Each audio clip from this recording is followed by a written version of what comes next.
बिस्मिल्लाहिर्रहमानिर्रहीम। अस्सलाम वालेकुम दोस्तों, आप सबका क्या हाल है। मेरा नाम हसन शाह है, मैं लाहौर से बात कर रहा हूँ। आप सबका क्या हाल है। आज मैं आपको एक ख़ास बात बताऊंगा कि ये जो कादियानी कम्यूनिटी है ना, इनका बहुत ख़तरनाक अकीदा है। ये ना ला इलाहा इल्लल्लाह मुहम्मदुर रसूलुल्लाह के अंदर ना मोहम्मद रसूलुल्लाह से मुराद ना मिर्ज़ा ग़ुलाम कादियानी गुस्ताख को लेते हैं, नाउज़ुबिल्लाह। तो इसलिए मिर्ज़ा ग़ुलाम कादियानी गुस्ताख पे बेशुमार लानत भेजा करें और उनकी लानत की पोस्टें भी किया करें और दोस्तों को भी कहा करें।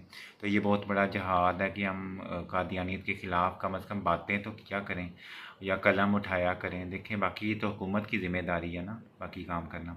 तो उसका कादियानियों के लिए हदायत की भी दुआ किया करें हर नमाज के बाद ना। ये भी मेरी आप सबसे रिक्वेस्ट है, क्योंकि देखें इनकी औलादों के लिए हमें हदायत की दुआ करनी चाहिए। और दूसरा मैं आपको ये कहना चाहूँगा कि इनको काफ़िर इसलिए करार दिया गया था क्योंकि इनकी अकीदे में है कि ना जो मिर्ज़ा ग़ुलाम कादियानी को नबी नहीं मानता वो मुसलमान नहीं है इनके नज़दीक।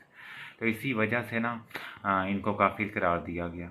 तो इसलिए ना ये कादियानी बदतरीन काफिर हैं। अल्लाह ताला इनको हदायत अता करे, इनकी औलादों को हदायत अता करे और हम सबको ख़त्म नबूवत सल्लल्लाहु अलैहि वसल्लम के लिए काम करने की तौफीक दे। आप सब ना हसन शाह को भी अपनी दुआओं में याद रखिएगा और इस मिशन को कायम रखिएगा और ज़्यादा से ज़्यादा पोस्टें किया करें ख़त्म नबूवत सल्लल्लाहु अलैहि वसल्लम के लिए। आपका बहुत बहुत शुक्रिया। अल्लाह ताला आप सबको और मुझे मदीना शरीफ जाने की तौफीक अता फरमाए। आमीन सुम्मा आमीन। अस्सलाम वालेकुम। पढ़ें अल्लाहुम्मा सल्ली अला मुहम्मदिन व अला आलि मुहम्मदिन व बारिक वसल्लिम। अस्सलाम वालेकुम।